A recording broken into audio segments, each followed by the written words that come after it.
Imagine you're Joker 2, and you just had a worst-rated comic book movie transplant. When you come out of surgery, you can't find Morbius. You ask the doctor where they are, and when the doctor spins around in her chair, you see it's actually Madame Web herself. She smiles. Who do you think gave you the rating?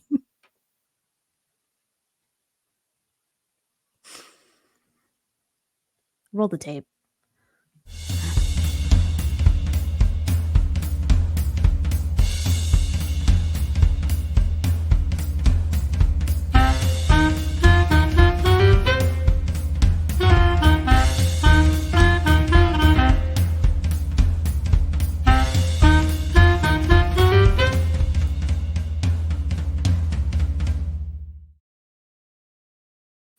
We're back. It's Monday. It's podcast after dark.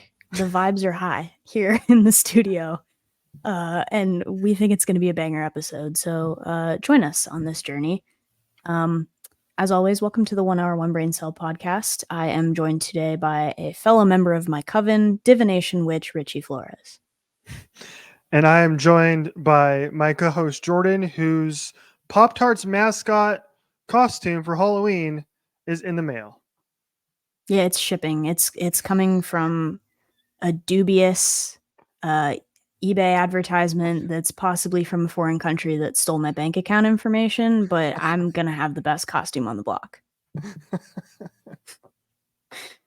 Oh, we have another complete nonsense show for you today.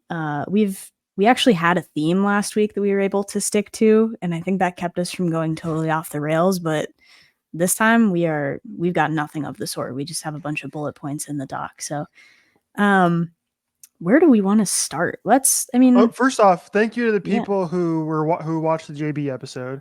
Much appreciated. So I got some nice love for watching us, all hour and a half of which. Also shout out to the person who uploaded the entire show that we went to onto YouTube so we can watch it in perpetuity. That's true. That was cool. I know on last week's episode I was talking about just for a minute like how I wanted to hear what the crowd sounded like from an outside perspective, and now we have that chance. We have that luxury. Been in some cool crowds. I was definitely among them. So if you want to see our show, it's out there. And if you want to see our podcast about the show, you know where to find us. And Richie just added timestamps to everything, so thank you. So you can scroll through our nonsense without getting totally bogged down in it if there's a specific part you want to know more about. So maybe we should try and do that in the future. That way, like, people can skim through all the... Well, the thing is, like, at least that show was like pretty partitioned off in terms of like what we talked about. Most of the time that's not the case, where it's like I'd be timestamping crap every 20 seconds because of our ADHD brains going pretty much anywhere and everywhere. That's true. Maybe we don't really have a linear... There's not really a linear flow to this podcast. It's just... Much like M. Night Shyamalan movies. Oh, okay. There we go. We're going there. Yeah. I don't even know if that joke works or made sense, but whatever. M. Night Shyamalan movies don't make sense either. Especially not the way that they're framed. Oh my God. We'll talk about this. We both watched... How many M. Night Shyamalan jokes do you think we can fit in the show today? See, what I'm hoping is like once we drop the title of that movie, that we just keep gradually expanding the bit until it like Seymour from Little Shop of Horrors like outgrows its pot and like becomes a monster in itself. That's gonna be a thing. Anyway, we're talking about that later in the show. We got lots of movies for you today. We've got lots of music for you today, since those are pretty much our only two personality traits. But let's start with you want to start with Agatha? The other divination witch here locally. Let's start with Agatha. We've missed 2 episodes since the last time we recapped it, because we started with episodes 1 and 2, and we've now seen 3 and 4, and 5 will be out by the time we drop this, but we're not that far ahead in the future. Yeah, we don't have the witchy ability to foresee what's about to happen. Well, maybe you do, but like I certainly don't. Oh So yeah. Oh yeah. We'll yeah, get to that in a little bit too. let's talk about it. 3 and 4. I mean, I really enjoyed it, and I think what did they say? It was this show has had one of the highest like continuity watch rates of the Marvel series. So like once people show up and they watch an episode, they're sticking around and they're coming back for more. Um, which I think hmm is I mean it fits, right? It's been better every episode almost. The Walt Disney Company reported that the first episode of Agatha All Along attracted 9.3 million views globally within its first 7 days of streaming. Those are the same people that are spending 5,000 minutes streaming The Ballad of the Witch's Road that we'll never catch on Spotify. That was ridiculous when you did that digging yesterday, and you tried to figure Mhm. out how much it had been listened to, which is quite a bit. And yeah, and there are apparently some people who have literally been listening to it nonstop, which is impossible. I think we talked about this on our as we stray from the topic immediately. I think we talked about this on our when we were reviewing our Spotify Wrapped that like Spotify Wrapped is just a load of garbage. Like yes, it is your statistics, but there's so many ways to skew your statistics that it just doesn't make sense anymore. Like Right, to be right, a top listener of a track means nothing other than like you have a device that you could just play it on repeat the right, entire right. time all day. That means nothing. So we hmm did the math. There was somebody on Spotify stats that had listened to like 4,900 minutes of The Ballad of the Witch's Road, and since that episode dropped, it had only been about 5,600 minutes. So it was like almost nonstop since the release of that episode. Which like I get it. It's a banger of a song. We'll talk about it hmm because it was the cover version in episode 4. It's a banger. Um, that is that is so wrong, and that is skewing your stats for evil. Don't do that. If we catch you, podcast listeners, if we catch you skewing your Spotify stats, you're cut off. You No, do well, not you get to come to can't. the year rap party with Hosier. Yeah, right, exactly. You are more than welcome to skew the stats for our show, though. Please do that. Just keep it on a Oh, loop so we can become popular, and get Kamala Harris on the show. Now that she's yeah, doing, maybe now that that's she's the doing next stop. podcast appearances. Maybe that's the next stop for us. Well, I mean, I don't even. What would we ask her? She has nothing to talk to us about. No, I think it would be fun. I think it would be great. Hey, Kamala, um, what we just talked to her about, like, what if she had letterboxed? She has a secret letterboxed. I'm almost Well, certain of we know that. she's a vinyl lover. She's a music Yes. lover, so like we Yeah. could we could at least interface with her on that. Yeah, Talk about some old school hip hop. Let's go. Come on. Who that's, would you rather that's talk to? Who better to interview a vice president of the United States about hip hop than the two of us, to be honest? then the two of us. Don't answer that question. Okay. Um, let's talk. I told you you're trying to Demise. do I told you you're trying to do the bites That's on the yeah. on it's just impossible. You're proving your own point here. Okay, back to the topic. Dang it. Let's talk about demise of a character in episode 3. So from here on, spoilers, everybody, for people that haven't seen episodes 3 and 4 of Agatha, skip ahead. I will put a timestamp for this in here at least, so you Yes. can like skip past this. Yes. Let's talk about it. Do you think it's gonna stick? I mean, it's Marvel, right? Does death hardly ever sticks for a character anymore now that we have the multiverse thing? Mhm. Um Yeah, Mrs. Hart, unfortunately, did not get enough of the antidote in episode 3. Mm-mm. Who's Sharon? Um, Who the hell is Sharon? Excellent needle drop though at the end of that episode. yes. I think she's coming back. They're on the witch's road now. There are no rules on the witch's road, so we have no idea what's to come. So I think we see her again. I think we see the coven reunited at some point in time. The full coven. I hope so, because like genuinely, and I've seen a lot of people talking about this. I love the little found family dynamic with Mm-hmm. all of them. Like, don't you dare take anybody else from us, dang it, because can't I can't see them all broken up. That's not cool.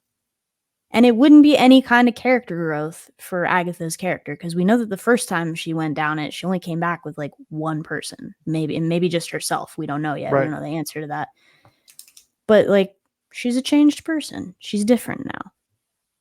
Allegedly. Allegedly. Yeah, we don't know. It's For now. who knows. But for now, yes. We're seeing growth. But yeah, I'm loving this show so far. I think it's terrific. I love that it's not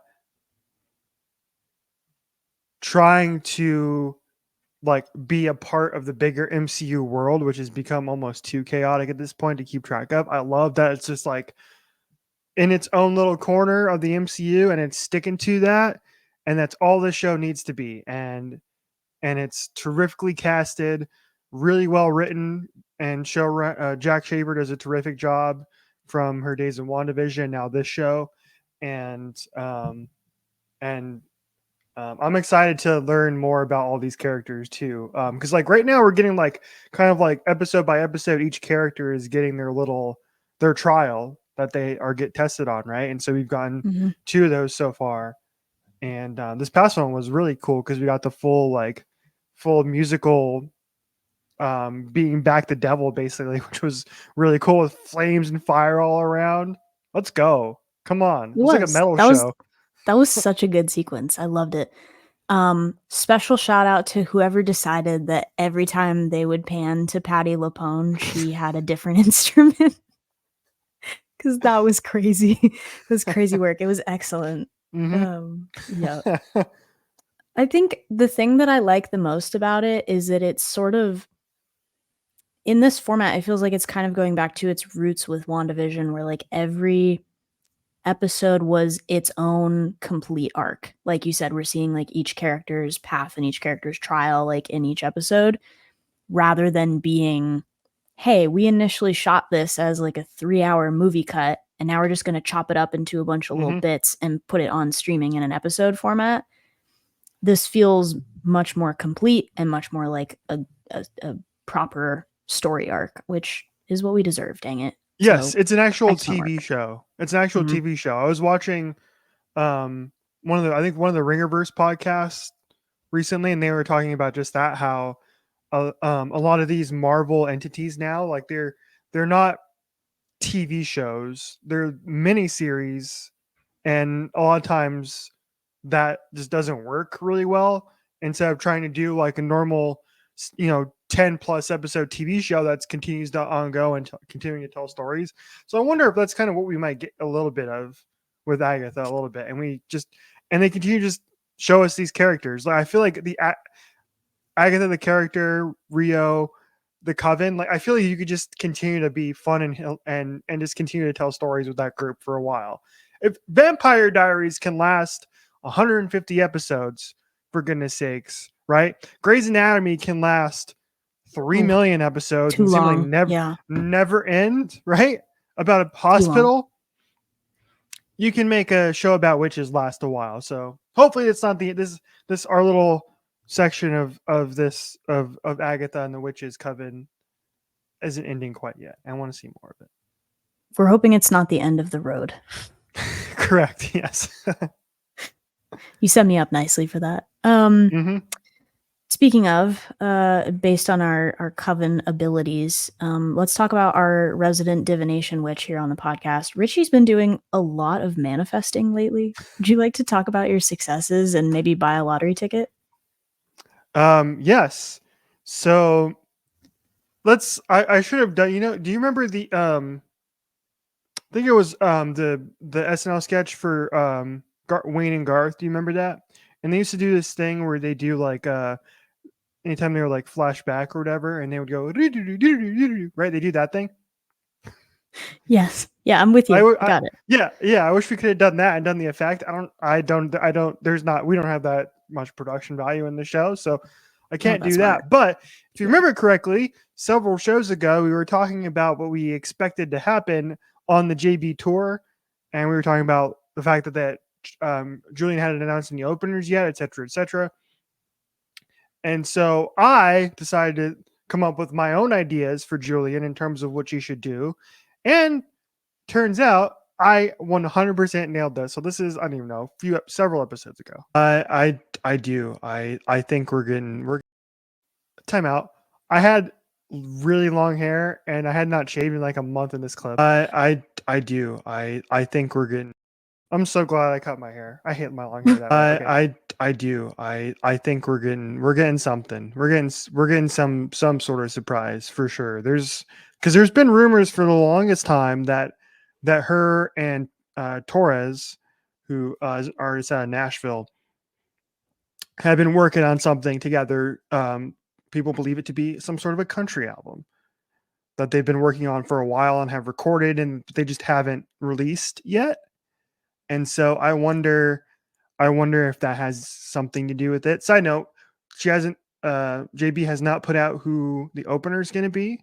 Right. If I had my one pick of who I'd want it to be, it would be Torres, because Torres is great. I don't know if you've listened to any of her music, but it's great. I actually listened to Torres's album a decent amount, like when she first put it out a couple months ago, and it's so good. Like, highly recommend. So I hope Torres is the opener, and then they play like one of their songs.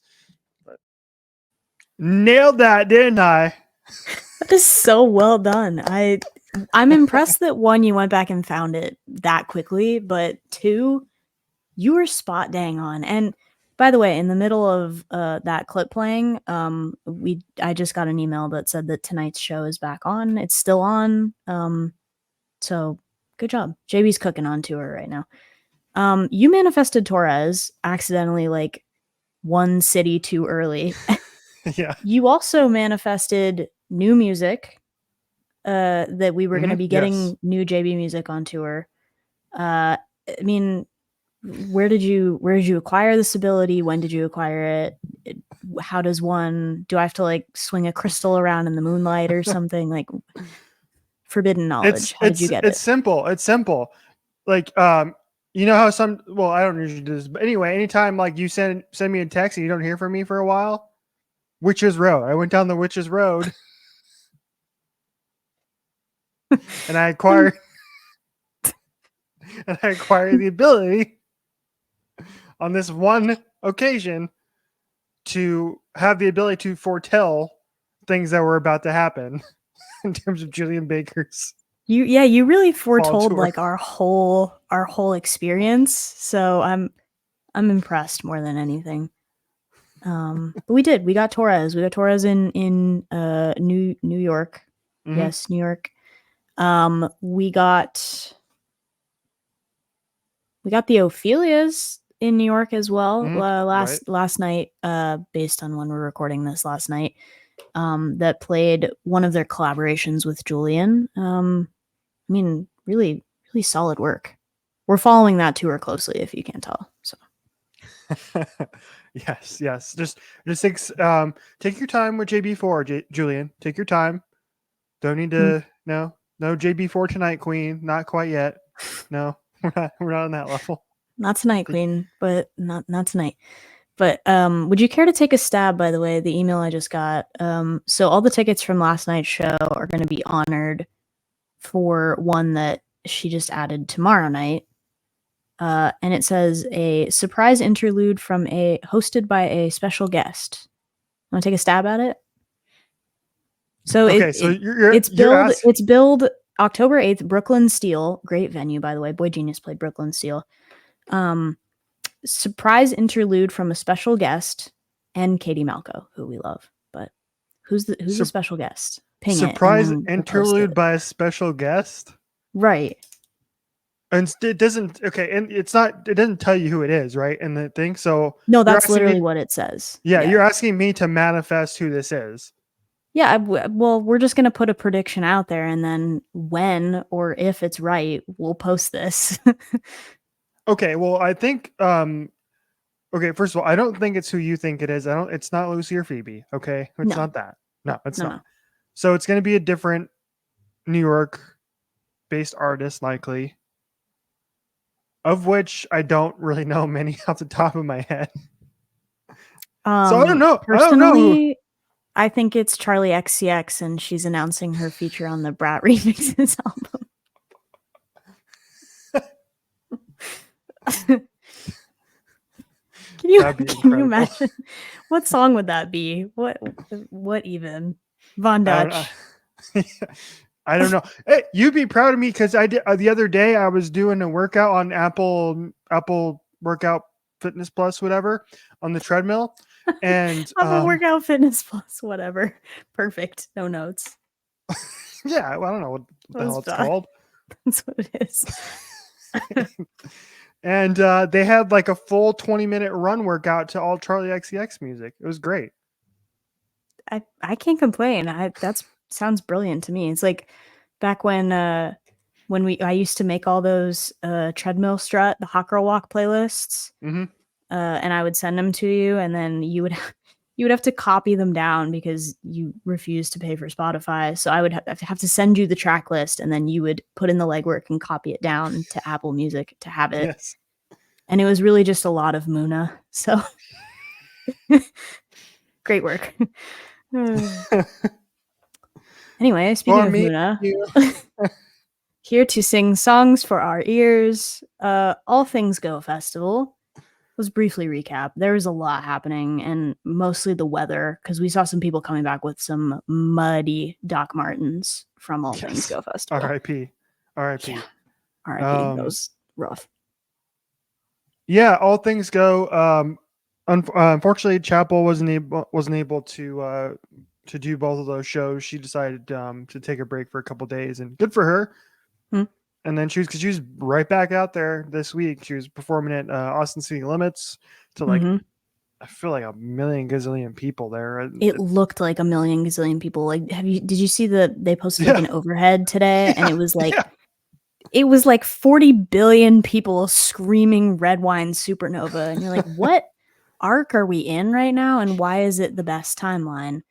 And she was doing Barracuda. It was incredible. Go look if you're a classic rock fan, go look that up because it was like top notch. Right. It looked like it reminded me of when Queen performed at Live Aid many years ago. That's what it looked like to me. I was like that, just a mass of people. It was dense. That was a dense crowd, and I mean, from the overhead, it looked like everybody was into it. Like they've posted videos from where was it? Like Bonnaroo, where like the whole crowd was doing Hot to Go. It was like, whoa, what the heck? It's insane. It's insane. We had Renee Rapp, we had Toa Bird, we had Julian Baker at All Things Go. We had who else?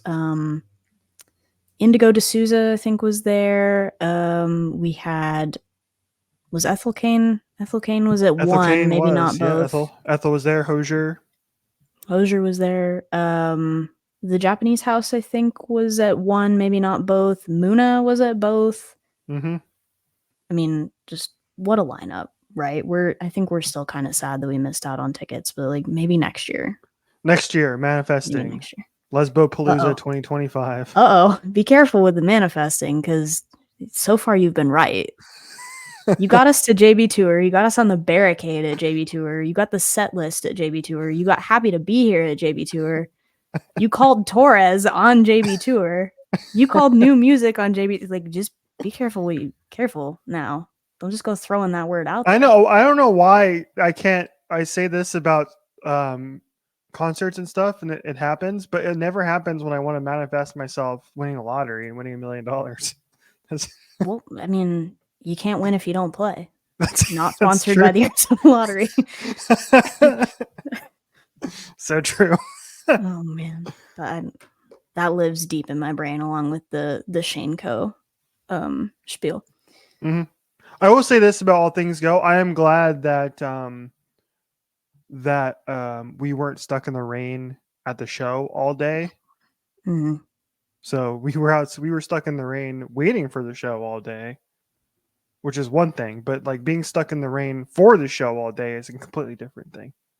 I was thinking about that. I was like, I know we didn't get to go, but I would take the way that we did it instead of being outside at an outdoor festival all day getting rained on, I would take the way that we did it better. Yes. Yeah, I would make that trade 100% of the time. All right, let's get into possibly the worst part of our podcast, which is our hotly contested movie reviews on Letterboxd. The segment which we've been doing for going on 40 episodes now and yet to have a name for. We don't officially have a name for it, but it's basically, if I were to give it an unofficial title, it would just be like me versus Richie, Friday Night SmackDown versus Raw, disagreeing on reviews. Because I think in the history of it, I think we need to shorten that title up just a tad. No, we absolutely do not, because we can't make it any shorter without just making the title of it old. So today we're talking about the movie Old by M. Night Shyamalan, which Richie watched. Did you watch this on a plane? I did. I watched it on my flight home. Yeah. What an experience to watch this film on an aircraft. What did you think? What was your rating? Give us the breakdown. I gave this movie 2 stars. And I said, why is this man still allowed to make movies? And the only reason I gave this movie 2 stars, literally the only reason, because it is like, I think the movie's 2 hours long, right? It's like an excruciating watch to try and get through. But the problem is for me, watching it on a plane, it's like, where the hell else am I going to do? Where am I going to go? And what else am I going to do other than sit here and watch this movie? So... right, so I just was like, screw it, I'll just finish the movie, because I know M. Night always has got some crazy crap he pulls out of his sleeve at the end of his movies, and maybe, who knows, maybe the big surprise ending would change everything, and it didn't. But the only reason I gave this movie 2 stars is based on just the concept of it was an interesting idea. It's just the entire execution was just absolute ass from like frame 1 of the movie until the last second of the movie. Speaking of framing, the framing was atrocious. I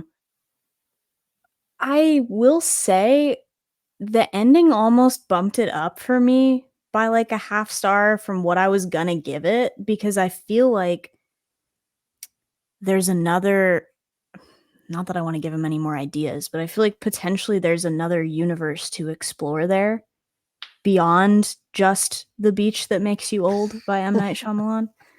Like, I feel like that concept in itself was like solid. It was excruciating the amount of time that it took to get there. Mm-hmm. Anyway, I hope that somewhere M. Night is, one, writing himself a cameo into his next film, and 2, writing a prequel about the movie about the beach that makes you old, about mid-sized sedans, dad, sport utility vehicle. Yes, folks, we're not lying. There's a character in this godforsaken movie named Mid-Sized Sedan who was like, and we don't elaborate any further rapper? on this. He's not is he a rapper, YouTuber? Yeah. I don't know. He was apparently well known by one of the people on The Beach That Makes You Old, but I don't know. We never understand anything about any of these characters. They don't elaborate on anything. It's much of it is left to the audience. Oh, can we recreate what the framing of this movie looks like? Hang on. Well, yeah, it was bad. It was like, okay. It's as if I was doing the podcast like this, y'all. Like this.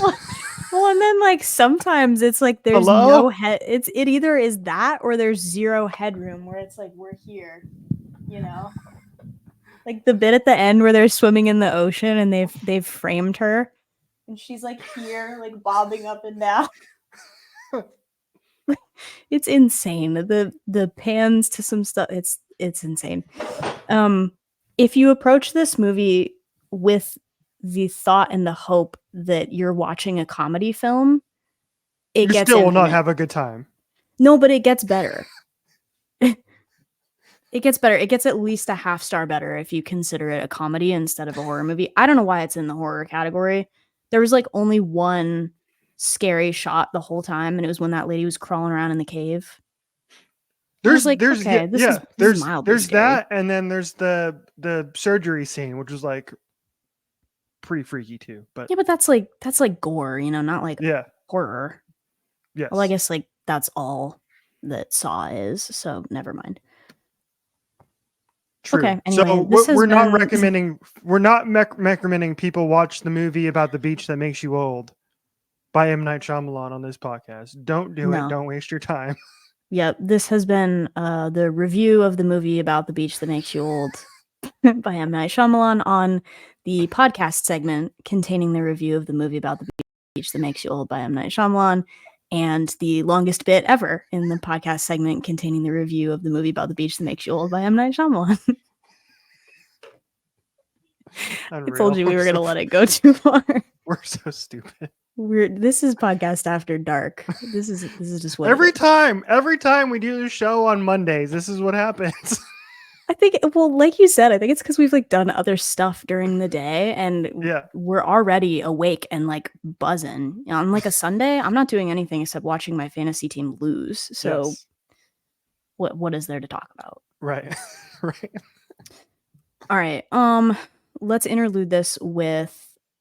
I brought this up to Richie. We have more movies for you in a minute, but I brought this We up. have so many more movies. Go ahead. We have a lot more movies. I'm gonna let you talk about that too. So I've been studying a foreign language for now French? 90 days. Oui. Je m'appelle Jordan.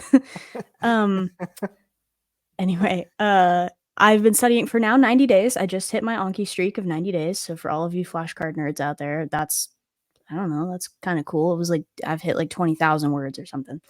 And when you go on the Letterboxd page with the reviews of the movie about the beach that makes you old by M. Night Shyamalan, it also lists all of the alternative titles for the movie, which makes sense, right? Because if you're in a foreign country, you can't just call the movie old because not every language understands what that means. That's not literally how you spell and say what you mean with that word.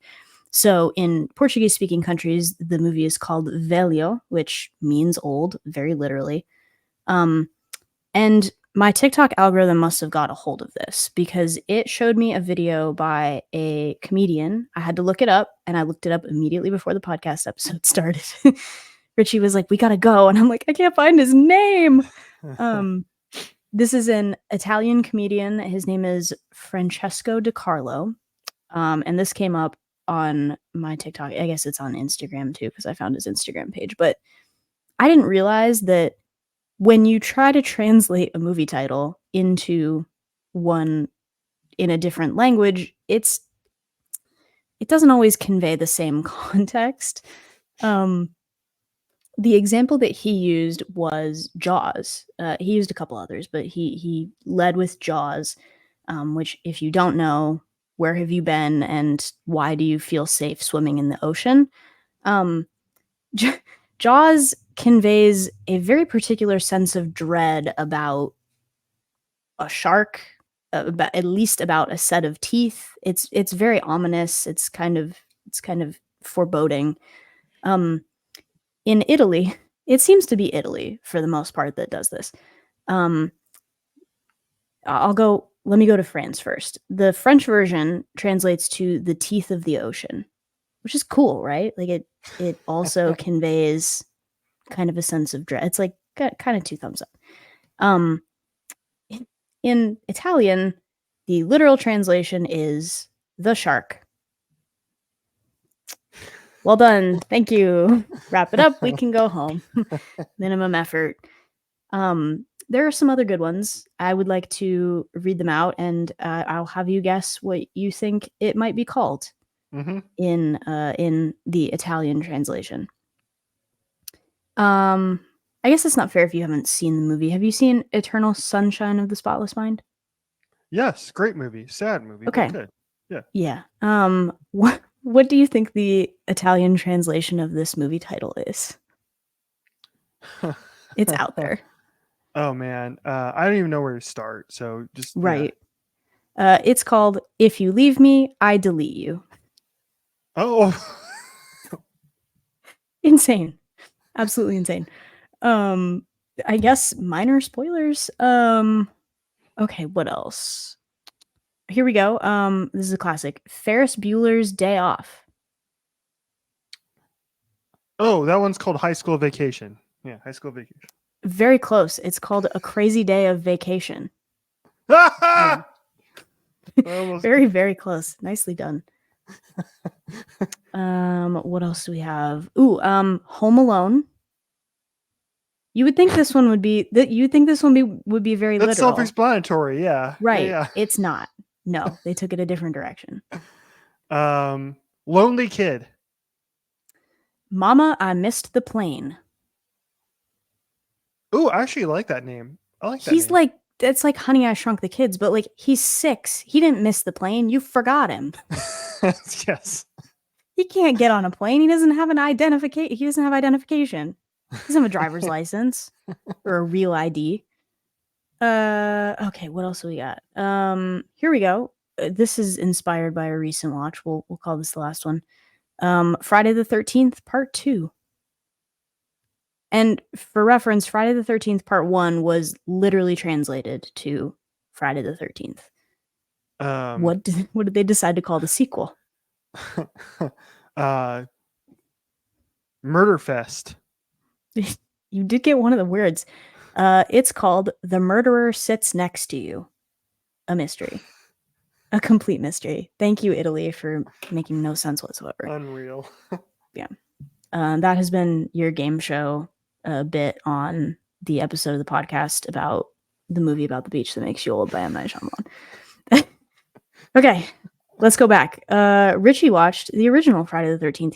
You've been on kind of a horror movie kick. I have. Lately. It's October, bro. Come on, it's Yeah. October. You got to get in the scary mood. Okay, side note to the side note to the side note. As we've I don't even on the show. I think I'm gonna start watching all of the Freddy Krueger Nightmare on Elm Street movies because I think they're all on HBO Max. And I think I've only seen 2 of them all the way through, which are the first 2. And I haven't watched any of the other ones. And part of the reason why I've never really watched them is because I don't think I've ever told you this, so this is something new you're about to learn about me. Mm-hmm. Okay, so when I was a kid and my family moved out to Surprise, I was 8 years old. The street that we lived on was called Elm Street. See where I'm going with this? Vaguely, yeah, I do. Yeah, exactly. Okay, so imagine me at 8 years old knowing that there is a movie out there called A Nightmare on Elm Street about a murderous serial killer with like clawy fingers. With knife Hell hands, no, yeah. I ain't watching Yeah. that crap. No. No, that makes a lot of sense now. I absolutely get where that childhood fear came from. So I didn't watch any of the Nightmare on Elm Street movies until like until I was probably like 20 or something. I think it's funny how we outgrow things that we're afraid of like that, you know? Mm-hmm. It's like I used to be afraid of the store Spirit Halloween. Now I love a Spirit Halloween. Like I'll drive an hour to go to a Spirit Halloween if I have to. Like it's happened before. Love it. But yeah, I used to be terrified. So Anyway, you can catch up on everything you missed.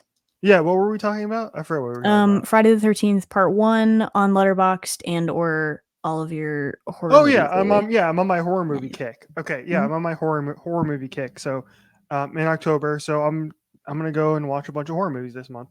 So starting with far, Madam Web.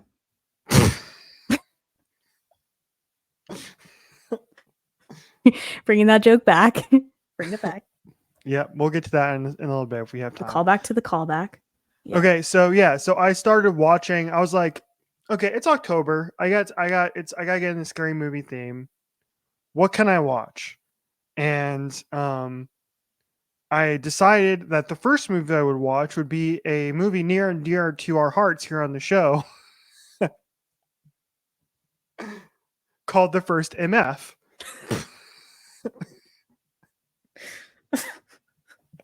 That's too deep. The joke is so many layers deep at this point.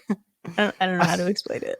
I saved shoot, I can't bring it up so I can show y'all, but it was in the dang in their texts. But That's okay. We'll find it on Twitter if we didn't already. I think we already reposted this a long time ago, but I'll repost the repost. Repost of the repost. Okay. Yeah, anyway, so the first MF, that's not if okay. Don't actually go looking for a movie called The First MF. That does not exist. That'll just come up with a picture of me standing in the kitchen of our Airbnb last week and scaring the life out of Richie. Yes, that is Yeah. the truth. Okay, see, I found the picture, but let me see if I can bring it up. Okay, what is it? There it is. Okay, here we go. Just a second. Anyway, so yeah, don't go looking for a movie called The First MF. It does not exist. This is a meme, ladies and gentlemen. Okay, this is a Mhm. meme. Where is it? Here, this is it.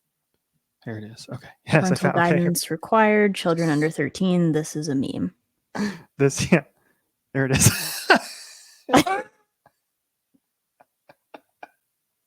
You know, whoever thought of this was just sitting on the side of the road cackling. They were like, you know what would be funny? And they were probably just sitting there watching people pass by and laugh. I'm also It's like pretty sure. it's modern the Salt and Pepper Diner. Do you know that bit by John Mulaney? Yes, I'm pretty sure I do. Yeah. This is the modern version of the Salt and Pepper Diner. Is he's just sitting there watching people walk by and be startled by the name of it being the first MF. And then you I'm pretty leave sure. one poster saying the first Omen. I'm pretty sure we're the only two people on the face of the planet that actually find this really funny. But it's The fact that we're still going with it months and months after this this movie. Yeah, happened. this movie came Yeah. out in April. I didn't know that. Well, somewhere deep in my heart, I knew that, but it's another thing to hear it. Did not as I went back and I watched our podcast about the movie about the first MF several months ago because I wanted to see like your review of it because I wanted to see what you had to say. Mm. And yeah, and one of your complaints was they did not release it on June 6th, which was like terrible marketing on their part. Right, that's what I'm saying. But anyway, let me get to the review of the first Okay. MF. Okay, the name of the actual movie is The First Omen. This is the actual movie we're talking First. Now I actually really like this movie. This was like it was I think you mentioned this too. It was like it was really well done. It was like really well directed. I What? found a tweet. I'm in our tweets, but I found one of our reposts and it said someone commented saying they couldn't finish the first Omen because a nun was smoking and it wasn't true to life. Anyway, continue. Yeah, back. Anyway, so yeah, I liked the movie. It was really well directed. The acting was great. Like it was really well shot. It was a really well made movie. And like they did such a good job of like creating the atmosphere throughout the entire like 2 hours. Was really well done. There were a couple scenes that were just like wild, like Yeah, not necessarily scary by any means, but like wild. visually wild. Yeah. In terms of body horror. So like I didn't find the movie to be all that scary, which is fine. But it was a really well done movie. It was creepy. And so I gave the first MF 3 stars. I like it. And now that you've seen the original MF, No, it's would not called you the original MF. It's No, called the I know, MF. but No, we call it the the MF. MF. Okay. Now that you've seen the MF as well, I was making a point to, okay, anyway. Would you agree with my assessment that this was a good standalone, right? It was like a good IP movie in a way that like it felt like it was kind of telling its own story while still being in the same universe. Yes, It because wasn't I just hadn't fan seen the service. original. I hadn't seen the original. Oh, I the haven't seen original. the. It's the original MF now. It's the MF. Yes, I hadn't seen the MF beforehand, so I had no idea what to expect. And yes, having seen the first MF and the MF in in back-to-back days, they line up perfect. It's they like pick up right where each other like left off essentially. Um and so yeah, they did a great job with it. So I'm sure we're going to get more crappy sequels after this for no reason. Maybe The I. second They need to MF. let it. The second MF. They need. It's just MFs plural. Oh man. Another great name. But yes, I did go and I did watch the MF as well. So I watched that one. That one was like I gave it 2.5 stars. Because it wasn't.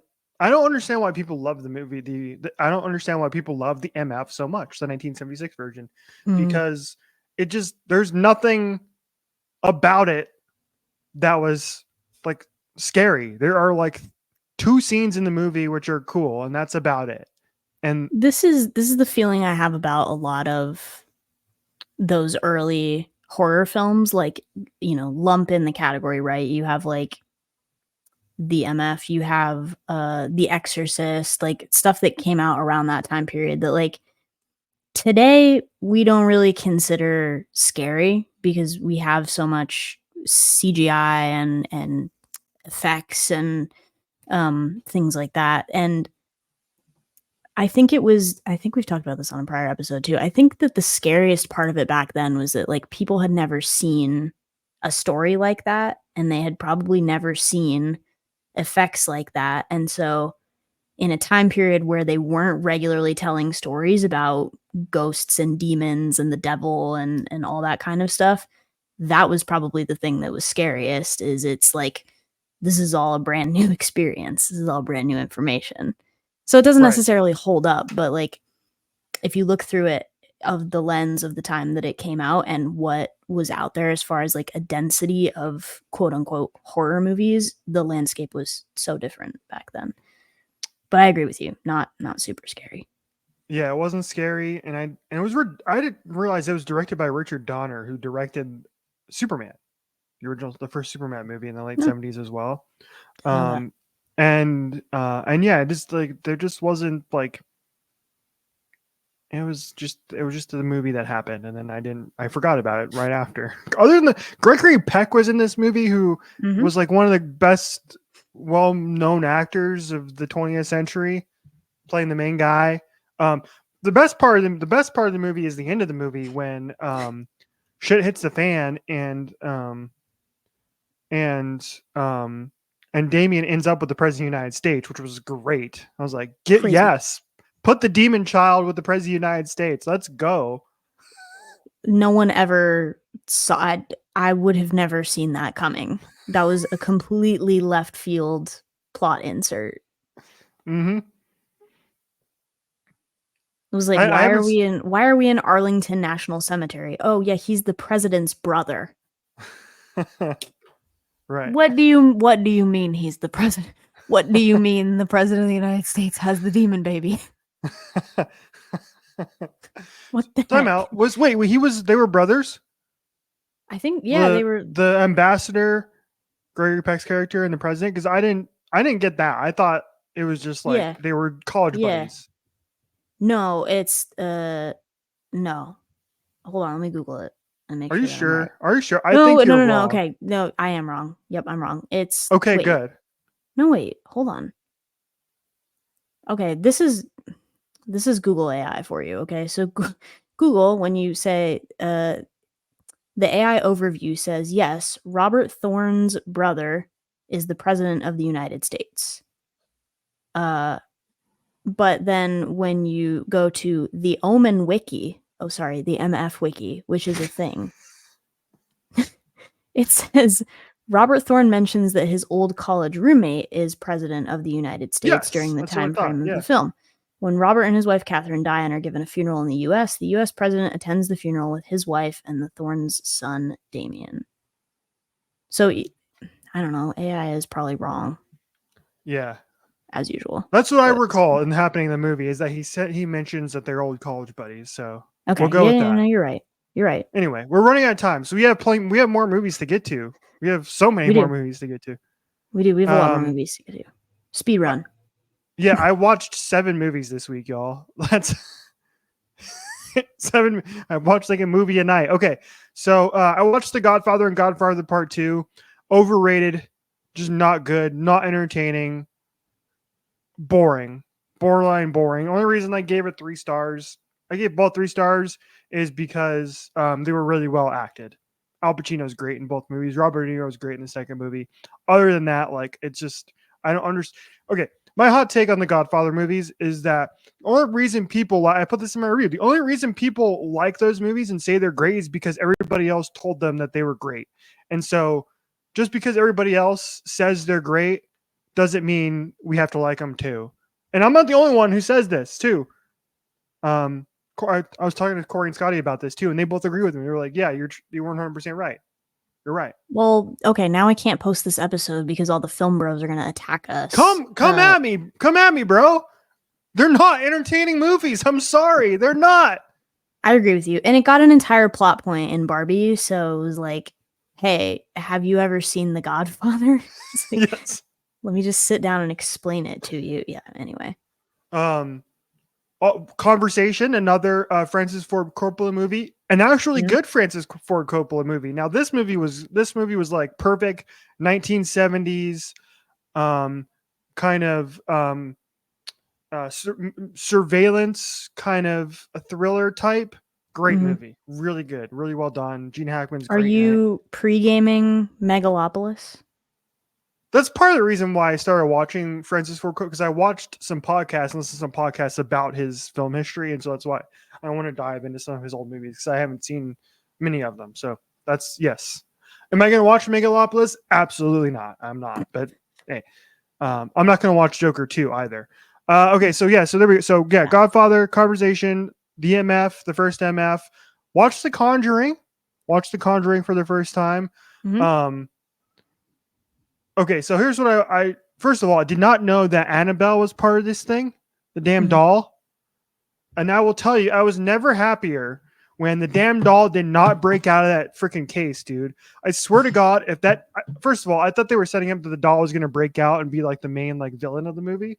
Like, I don't find much creepier than that flipping doll from that movie. So creepy. No, which I will never watch. Didn't they do spinoffs of the Annabelle thing? Oh yeah, there's so many like Warren universe spin-offs now. Not watching that. But I actually like The Conjuring. It was good. It was really well done. Yeah. Creepy throughout. And yeah, I liked it. That one holds up. That one and like what else was like that time period? Like Insidious and Sinister. Like those 3, those are like top tier 3 of that time period, like early 2010s or because it's also like you don't need all this blood. Like we had just gotten off of like Saw, right? And you're like, you don't need all of the blood and gore to make a horror movie. Like you can pace and score and set tension and make a film and that has really, really good jump scares as well, without just pure gore horror. It was great. Right. Yes. That's what I liked about it. Gave it 3.5 stars for me. And then I watched Friday the 13th, as we previously talked about. And as we previously talked about, that period of horror movies, they just don't hold up. And Friday the 13th might be the most boring movie I've ever watched in my life. I do not understand the hype surrounding this franchise. If you try and watch that movie and you get 30 minutes into it and you're like, what the hell is this? This is crap. It is literally looks and feels like it was like a made for TV, like B movie that was released that nobody saw and went on to become one of the biggest and most well-known horror franchises in the history of cinema. Directed and you would never tell. Shyamalan.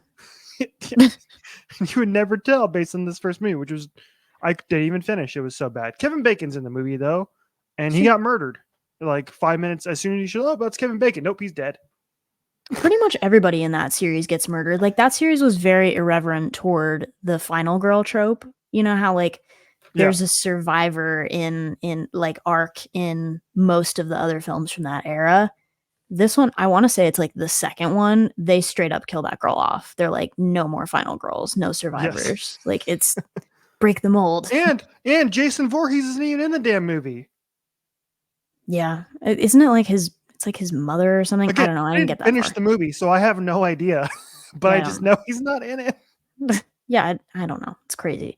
Are you including like all of the weird Freddy versus Jason things in your Nightmare on Elm Street watch?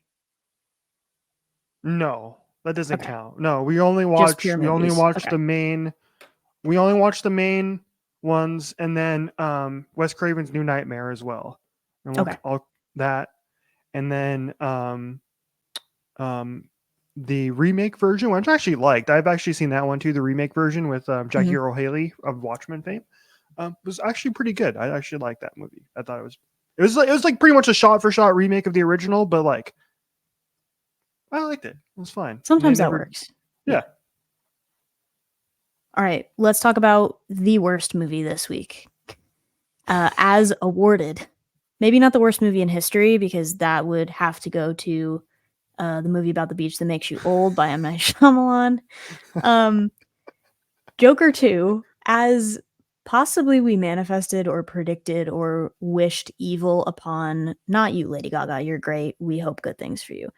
We maybe wished a little too much evil upon Joker 2 some episodes ago.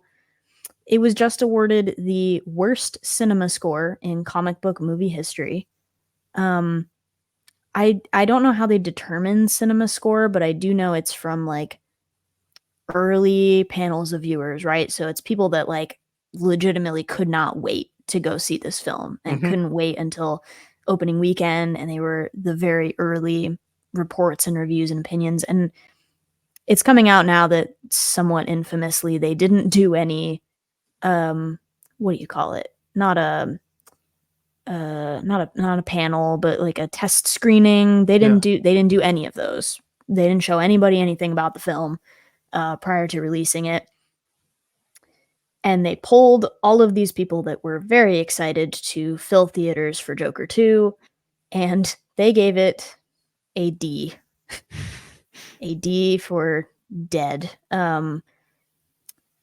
Now, we previously mentioned on this show a couple of trophy holders in that category, which are Madam Web and Morbius, famously memeable for being so bad.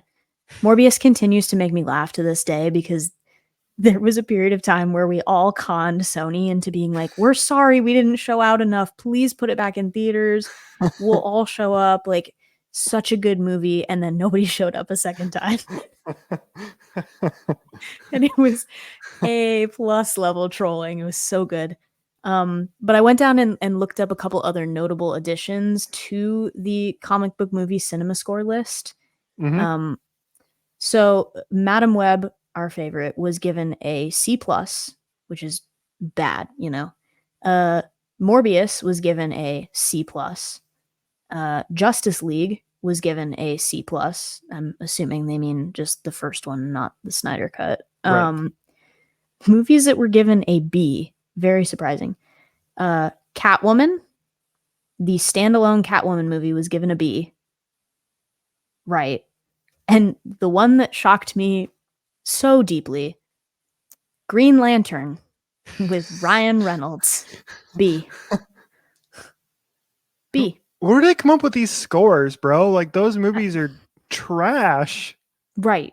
Yes, I don't know. I don't know if it's the same scoring system. Are we grading on a curve? Did we drop an exam? Like, what's happening here? But Joker 2 is now the worst cinema score in comic book movie history. So congratulations to the entire cast and crew.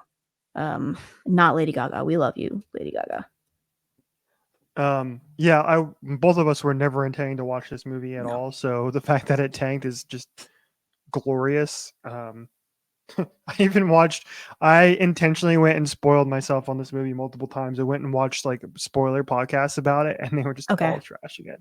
I haven't Everybody seen was anything trashing. about it yet, but it was like my favorite part was that Lady Gaga released an entire album, like a companion album to this film.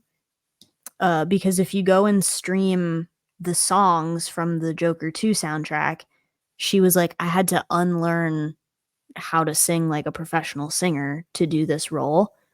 And then literally simultaneously, she dropped this and was just like, oh, by the way, so y'all don't forget that I can actually sing. Here's my chunk of like a covers album. Like, here's real singing. Nobody play with me. Don't forget. Don't cross me. I love that. Anyway, We're one last thing on the horrible. movies real quick because Yeah. we discussed this before the show and I want to bring it up. Mhm. Okay, so this was a couple days ago, so I've since added more to this. Letterboxd sent you your little report card, I guess you could say, Mhm. about like latest happenings, and it gives you like how much you've watched or whatever. So this year I've watched 89 movies this year to a combined hours watched of 190. 190 Yes. hours watched. Hours watched. Yes. That is 7.91 days that you will never get back, of which at least some of that is the movie about the beach that makes you old. How do you feel? What am I doing with my life, man? That's insane. 8 days, 8 full days spent watching movies in a year. You know what I could have done with that entire time? I don't really know, but insane. Do I was you waiting for an answer. You're like, you know what I could have done? I don't know. Help watch the me. beach about the movie that makes you old for a second time? For a second viewing and pick out all the things you hated more the second time around. Did you can you do you get these two? Did you get your totals? Is it Because I'm like in your curious. email? Because I Yeah, probably delete it if it goes to my email. I will not lie to you. yeah. I'm kind of an email demon. It said Entry. letterboxed rushes. Oh yeah, here we go. Or I've watched 38 films this year for a total of 70 hours, which that's is 2.91 days. So see. So you're that's not much better than me. just I'm not much better than you, except an entire week spent consuming films to the equivalent of the movie about the beach that makes you old. It's fine. We need to spend our time watching better movies. But anyway, follow us on Letterboxd if you don't and you want to see us just trash on stuff, because we're bad. We're bad reviewers. No, that's None of this is critically appraised. no, Not a no. thing. Not a thing. Richie's review of The Conjuring has lyrics from the Ballad of the Witches Road in it. None of this is It, critically appraised. it does. And it's great and we love it. Yeah. So now you can follow, and I will start watching all the Nightmare on Elm Street movies probably tonight, and so we'll finish those next week. So We can follow excited along. excited for Yeah. that because I'm sure it's crap not watching playoff baseball, not doing that. So or the How dare National you? Hockey You League. wound me. Oh yeah, We're not we're not watching the NHL. not watching the Whatever. NHL. And the NBA doesn't start for another couple of weeks. So And the NBA is not watchable, so you're not missing anything. I'm But sorry. I'm sorry. I misspoke. The MNBA. The the MNBA. MNBA, yeah, perfect. There was a Caitlin Clark acknowledgement at my show last night, which we'll talk about probably next week because we're out of time. But there was, No, which yeah, is we can get into it. insane. I mean, we're already over, so we might as well. Already over. You know, All right, yeah. I'll do a very brief recap. But there was a Caitlin Clark shout out last night. There was like, I went to the band is called Coin. I feel it's important to say the band is called before that, because if you're like, oh, who did you see in concert? And you just say Coin, they're like a quarter? Like, are you asking for money? So I Right. find it's important to articulate that. Coin is a band. They are from, I believe, Nashville, Tennessee. They're from Tennessee. Um, they're tremendous. Richie and I have seen them together once. And you're going in February, March, April, early February, next year. dude. That's so Early long next year. from now. Early next year. They brought their new record, which is called I'm Not Afraid of Music Anymore, and a bunch of the old catalog and all the collection. It was a really, really good show. There was such a good mix of eras of Coin. Some of these songs I've had on my playlist since I was in like high school, which is insane. They said they've been touring for like 10 years, which is crazy. Right. Um, they're tremendous. If you get a chance, go see them in your city. They brought Aiden Bissett as their opener, at least for my tour stop, and he's great too. Aiden Bissett, I think, has a new record coming out soon too. He played a couple of new unreleased tracks. They were all really good. The crowd was really, really into it. It was an awesome show. I wasn't really sure what to expect because the venue is, I mean, almost, it's probably like 98% seated, right? It's crazy. Hmm. The pit is maybe 3 rows deep. It's not much of a pit. I think the general capacity is like 2,600 here. There's a very small pit. The rest of it is seating. There's like opera boxes. It's like an old theater, you know. Right. Um, so kind of a non-traditional concert venue, but it was full. The seats were full. Um, and the crowd was so into it, and they knew the words and they were screaming along, and like you knew when to be engaged in the lyrics, and it was really cool, and they had a lot of complimentary things to say about our audience and our crowd last night. And they did shout it out. They were like, hey, what do you guys have? Like, you have, Caitlin Clark, right? Like, that's cool. Like, it's about dang time people started watching women's sports, you know. So anyway, they were very complimentary of us last night, and it was a great show. Like I said, I have never regretted a concert I've gone to. I have only ever regretted not going to a show. So Correct. keep it going, keep it That's so going. true. Coin is a band. Coin is I amazing. was I was I'm looking at their set list. Mhm. 24 songs. They played, yeah, and you're right. They played like all their big hits, and then they played some of the new stuff too. So that's, Mhm. yeah, pretty cool. And they ended with "Crash My Car," which is always great. I love that song. They do. They had the like every artist does nowadays. They pull the old gag that's like, "Oh, we're done. Okay, bye." And then they're all just waiting off side stage for everybody to be like, "One more song." And you think that you brought them back out and you did something special, but they've had like a 3-song encore lined up like the whole time. Like, we're just going to make them wait it out. Like, we don't need to play this game, guys. We know you're coming back out. Just do it. Okay, so here's my quick takes on encores like that. Mhm. Here's the reason why I like them, and feel free to debate me on this, and you probably will. I like the encore idea because it is a hat tip to the people that, like, okay, we're about to wrap this up, and that the show's about to end, as opposed to, just playing, not leaving the stage, and then just staying on stage and then playing through, and then and they just end the show.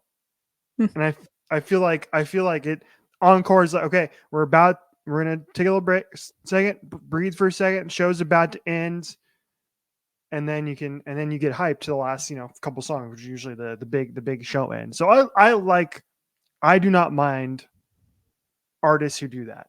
And like No, I don't yeah, when mind, but I yeah, I do when think the when jig is up on it. Like, it used to be a thing that's like you thought you could will them back for one more song. yeah, yeah. No one's fooled. No, what did Julian, when she did at our show, she left for a second and then came back. I think when she said, I think she just said psych. Sure. Psych. I'm gonna steal that. It's like, psych, you thought. Mama and encore behind you. What I don't love is what some people were doing last night, which is like use the break of an encore as an excuse to time it and be like, now I should call my Uber. Or like the people that sneak out on the encore, they're like, oh, I don't really care. I need to beat traffic. You're like, it's not that big of a deal. Right, Come on, right, stay right. through the encore. I It almost was a really bad show for me as a short person, and I texted you. I was like, Hmm. there are so many tall boyfriends here. Um, it was almost a really bad show because the folks in front of me, I want to insult him, so I'm gonna say that he was 5'11", because I feel like that's a dig to boys my age. Um, He was tall. I am not. And when you're in a seated venue like this, you fight for an eye line like in between the people standing in front of you, right? So like the seats are arranged in a way where like usually they're staggered, like, kind of like a brick wall, if you can visualize that. So like you have a gap between the two seats in front of you that you should do. You should have a good eye line.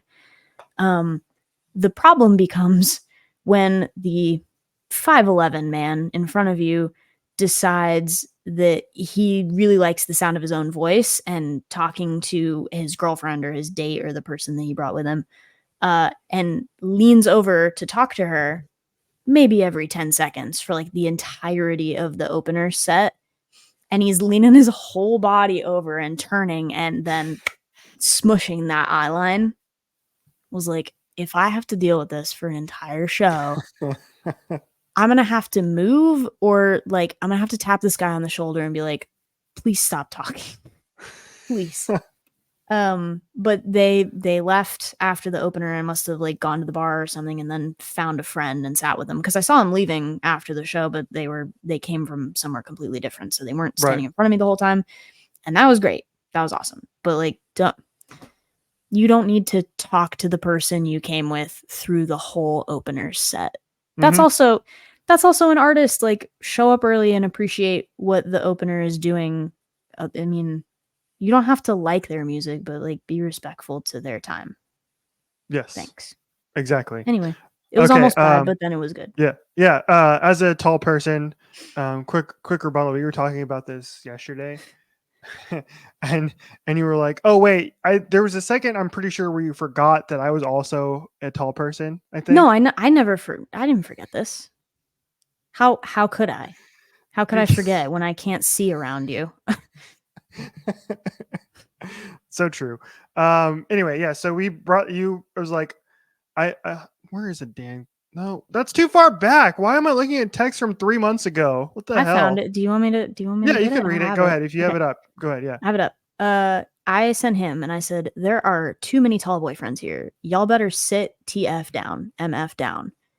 And Richie texts me back and he says, ban tall people from concerts. I was like, the self awareness of him.